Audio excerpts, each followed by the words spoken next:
There we go. All right, we're going to start all over again. No, I'm kidding. God has a way of interrupting our lives.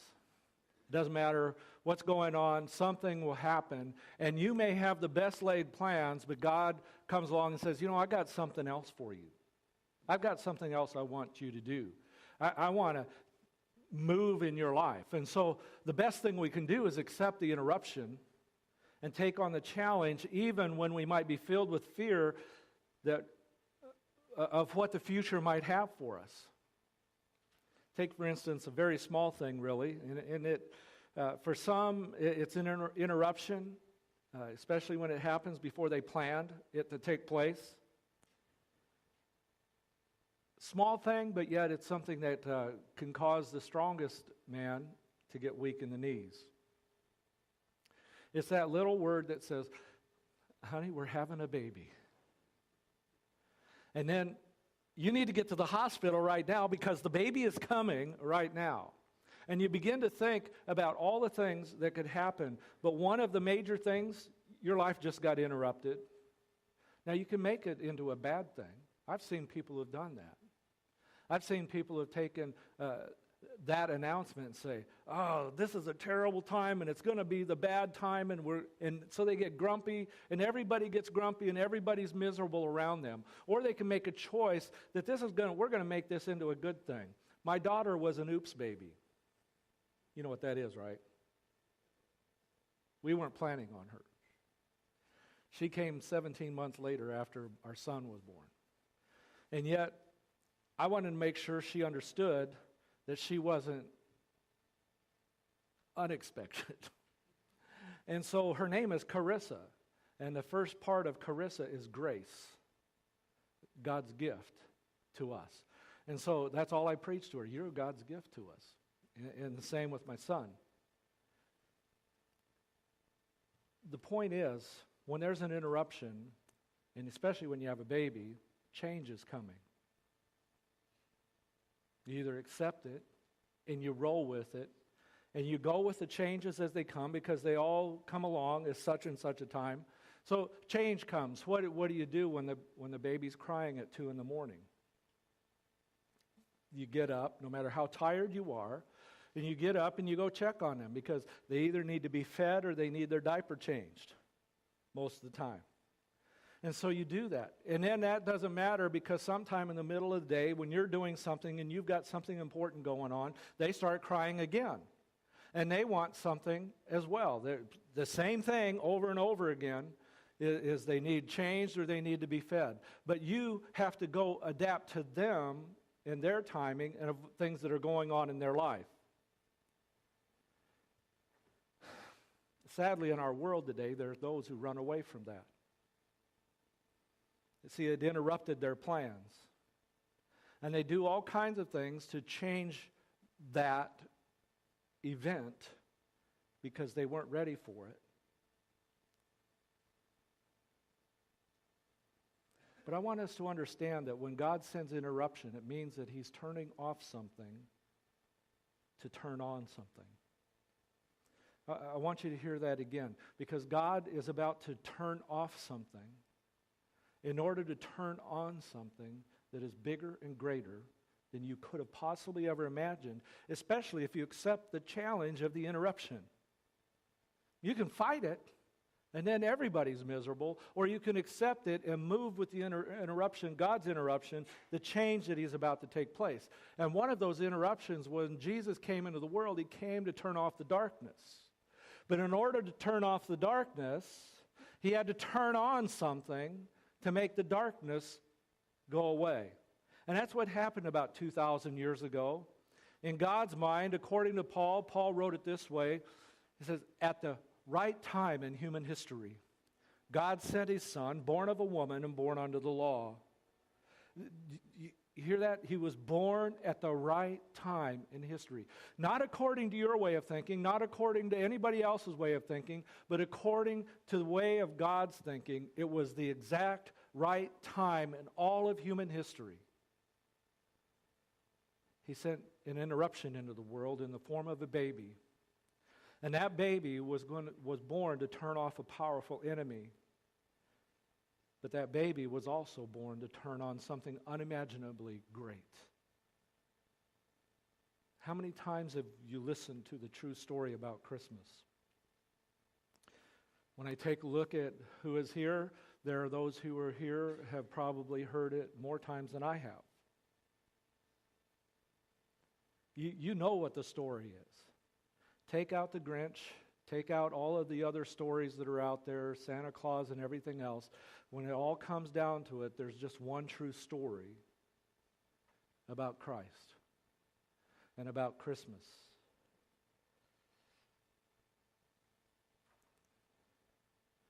We know what it is, and we're able to tell why. Do you realize that if Jesus had not come, we would not be celebrating Christmas? Think about it. There would be no Christmas, no celebration whatsoever, if Jesus had not been born. Just the very word Christmas is made up of two words. The first word, Christ, we know where that word comes from, and Mass, which is a term, which is a liturgical term, meaning worship. Christ worship. That's what this Christmas is all about. And you take Jesus out of it, you have nothing. You have nothing left, and there is no celebration. Now, people might come up with all kinds of celebrations that are going on. I know there's a town out there somewhere, and I can't remember where it's at, but they celebrate everybody who's named Bob. You've heard that one, right? So I just don't know why they don't have a town out there where they celebrate my name. But, maybe I should start a new celebration or something. But the point here is that Christ came into the world. Why did he come as a baby? To take on human form with its limitations in comparison to being God. Remember, God sent his Son to turn off something in order to turn on something. And I want you to be hearing that and thinking that. In fact, I need you to say that with me. God came to turn off something. Say that. God came to turn off something. God came to turn on something. God came to turn on something.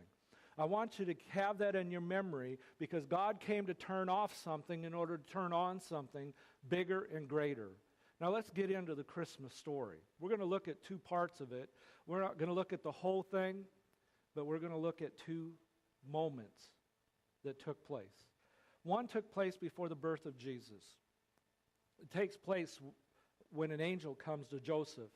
When Joseph has decided, after hearing that his person that he was engaged with is pregnant, he didn't know what to do, because he didn't know the context of the pregnancy. He only had one context. In order for somebody to get pregnant, they had to have a relationship, a man and a woman. And Mary didn't have a relationship with me, so therefore it's not my child, so what am I going to do with this? And so he chose to divorce her quietly so that she wouldn't get stoned. Because that was, when that happened, if you didn't scream or holler or whatever, then both people were stoned, killed for that act of having intimacy without being married. But an angel by the name of Gabriel comes to Joseph to tell him the context of Mary's pregnancy. And he said, you're going to name him Jesus, because the word Jesus means he saves. But Gabriel told him that you're going to name him Jesus because he's going to save his people from their sins. And I want you to understand that, because that's what Christmas is all about. Jesus came to save us from our sin. And then a little bit later, after Jesus is born, they're living in Bethlehem. It's before he's 2 years old. In fact, it's probably somewhere between 8 and 12 days after his birth. The law said when you got to take the firstborn and redeem them. Because when you go all the way back to the Passover, if you remember what happened in the Passover, God had them put lamb's blood on the top of the doorframe and on the sides of the doorframe, and everybody inside, all the firstborn, would be saved. They wouldn't be killed by the death angel. And as a result of that, when they celebrated the Passover, God said, now all the firstborn of Israel belong to me. The firstborn of the animals and the firstborn of all humans belong to me. Now you can redeem your child back if you bring a certain offering. And this is how we know Joseph and Mary weren't well-to-do, because they brought in the poor person's offering 2 turtle doves to redeem Jesus. So they're going into the temple, and on their way into the temple, this old man comes up to them. He grabs Jesus out of the arms of Mary, and he starts to bless them. And the thing about Simeon is that he was told by the Holy Spirit that he was going to see the Messiah before he died. Now, he must have been really old, because he had to be, in God's scheme of things, older than the normal person that was living of that day. And he takes the baby out of Mary's arms, and he starts to bless the baby. And he says this to Mary, this child is destined to cause the falling and rising of many in Israel, to be a sign that will be spoken against, so that the thoughts of many hearts will be revealed. And a sword will pierce your own soul. Imagine someone coming up to you while you have your firstborn and saying, this child is going to die someday, and you're going to see it. Because that was the message. That's what that meant. Why would he have to come and die? What was that all about? It all comes back into this perspective of saving us from our sin. And so Jesus came to turn off the darkness. When sin came into the world, when Adam and Eve ate of the fruit of the tree of knowledge of good and evil, they ate of the tree of death, and sin came in. It was the curse that was brought. The curse of sin was death. Now, of course, God didn't kill them right away. We see that. So you might think, well, God didn't do what he said he was going to do. He didn't kill them. But see, this is the point. He redeemed them. Because he took 2 animals, killed them, and took the skin off of those 2 animals and gave them to Adam and Eve for their clothing, for them to wear God's grace. See, this is important. To wear God's grace, because they deserved to die, but they got to live. But there was still the curse of sin that came upon all people, because then the devil takes on the power of death, and he encourages Cain to kill his own brother. Amazing. There's just Adam and Eve and Cain and Abel. And Cain, without watching any TV shows of people killing people, goes out and kills his own brother. Amazing. See, that's what happened when evil, it's really evil that comes into a person that moves them to do the evil things that they do. And so darkness comes upon the earth. Paul will write, the wages of sin is death in Romans 6:23. And it becomes a stronghold in many people's lives. They become so afraid of death. Now, I'm not advocating that we should not be so afraid of death that we're going to just go out and, well, I'm going to walk into a car. See, I grew up in South Dakota. And there was a thing called, back in the day, just prior to and leading up to the event that took place at Wounded Knee. And what happened there is that there was somebody, a medicine man or whatsoever, a Sitting Bull was the chief, that if you put on these shirts and you do this dance, then this all will protect you from these bullets of the army. Of course, it didn't happen. And they're massacred as a result. So not being afraid of death doesn't mean we go out and walk in front of a car that's moving. We understand that, right? What I mean about being not afraid of death is that we live our lives not fearing death. We don't have to fear it because Jesus came and turned off the darkness. He took away the stronghold. You see, the stronghold of death has many dance partners: fear, guilt, loneliness, despair. People lose hope, and they think death is the escape, and it isn't. Death is all around us. In our world, we see it all over. It's on TV. anywhere that takes place, go up to Huntington or wherever, they've had more murders this year than at any other time. And so we have death all around us, wherever we may go. And we see it on TV, and it's on the news. Somebody driving a van into a bunch of people and killing a lot of people, or a train jumping off a track and killing people, or a bus rolling over and killing people. There's death everywhere. How many lives are disrupted by the death of someone they love? For some, it really messes them up. It enslaves them to grief. Because that particular grief, those who grieve without hope, their life is stripped of any meaning. And some become so enslaved to those thoughts that they can't go on living because they put all their hopes and dreams in a jar of clay instead of an eternal being. In about 40 years of ministry, I know what it's like to be sitting with somebody who's struggling with the heartbreaking death of a child. So much to look forward. There's so much that's going on. The pain is real, and it goes deep. And it doesn't really matter how the child died,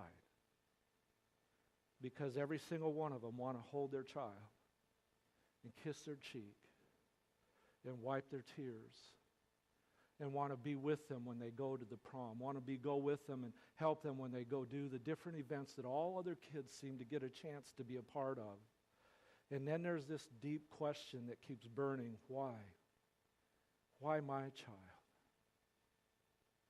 Why my husband, or why my wife at this time in our life? Why my mom or my dad, the person I hung on to, the person I was so in touch with and needed to talk to, but I can't talk to them at this point? And so we have people wondering how they can ever move forward. Some wondering if they even want to move forward. Some, even in a time like this, are so brokenhearted that they start to take down all the Christmas decorations before it's over. I understand that. They're grieving.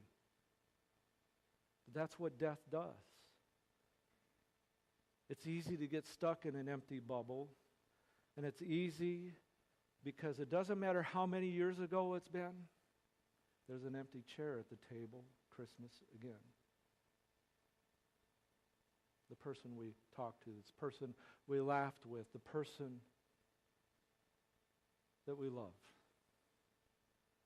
We've got something we want to say to them, just like to hear their voice again. You see, brothers and sisters, death is no friend. He is an enemy that has no discretion.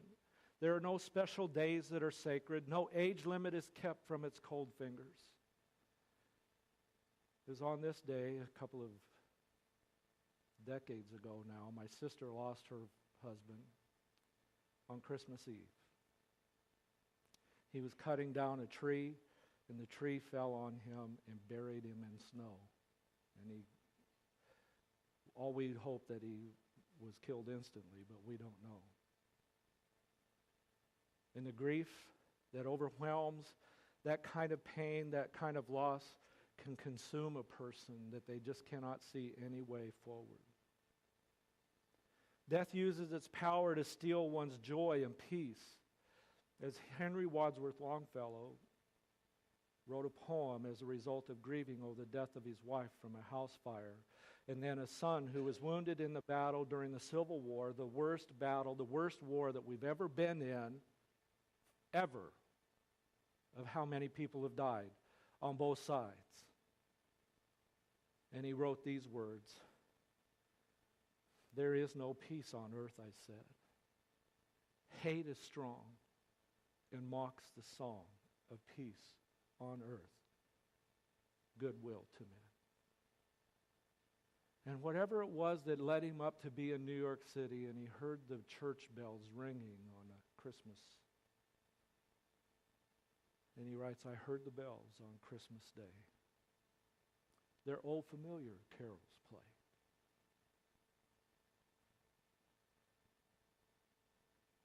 They pealed loud this joy that comes because of faith in Jesus Christ. Christmas Eve has a lot to do with how to break the stronghold of death. Jesus, in 2 Timothy chapter 1, 9 and 10, it has these words that help us understand what Jesus came to do. Now, there's lots of different variety of things that Jesus came to do. But this specifically says he came to do this thing, because here's what he says. Paul writes these words. He saved us and called us to a holy life, not because of what we have done, but because of his own purpose and grace. And this grace he has given us in Christ Jesus before the beginning of time. But it has now been revealed through our Savior Jesus Christ, through his appearing, through his birth. He appeared to destroy death and to bring life and immortality to light through the gospel. That's the hope that we have. And that's what Christmas Eve really is all about. It's about turning off something, the darkness, and turning on something, the light. Because the only way we can turn off the dark is to be in the light and to have the light of Jesus in us, to build us up, to encourage us. The good news is all wrapped up in that. The birth of Jesus is the light that turns off the darkness. He cancels the curse from the tree that he died on. He canceled the curse of the tree in the garden. And when he rose from the dead, we who believe can boldly speak without fear, "Where, O death, is your victory? Where, O death, is your sting?" Because we do not have to fear it any longer. For everyone who believes in him. Jesus said, "If you believe in me, even if you die, yet shall you live." Because you turn off one thing, this life, to turn on something greater, immortality. We don't know what that's going to be looking like. We don't know what it's about. We have glimpses of it. But if we knew exactly what it would be like, we wouldn't want to be here any longer. But that's why God keeps interrupting us. And all the plans that we have, all the plans that we have for what we want to do and what we want our children to do, God will come along and interrupt that plan, and you need to be ready for it, because when he does, he's got something better in store for you or for your children or for your family if you will accept the interruption and say, "Okay, God, here am I." Mary said, "Here am I. Let it be done unto me as you have said." And it wasn't an easy life. We're not talking about being easy. We're just talking about something greater than. And what can be greater than being a part of God's plan to redeem as many people as he can, to bring salvation to this world, for the only hope that there is in this world is Jesus Christ. And that's why we celebrate Christmas. And that's the good news. That for some of you, you have an empty place around your table. And I've prayed about this a lot. But how can I help you? I just hope you will remember that even though there's a place that's empty around your table, remember Jesus came to turn off the power of darkness. It is not the end, and there is a future to come, and there is a great hope. There's a celebration going on in heaven. Over this past year, and since I've been here 4.5 years, I've got to know some who have already gone and crossed the River Jordan up to glory. And they would say, "Don't cry for me. Just be faithful so that you can get here soon. Because I want you here." As we prepare for our time of our Christmas lighting, those who come and light our candles in preparation, we did something a little bit different this year. I hope you still have your candle. We don't want anybody to get burned by wax. And you can push the button so it looks like it's stars sparkling out in the sky. And when the candles have been lit and the lights have been taken down, we will join together in singing Silent Night.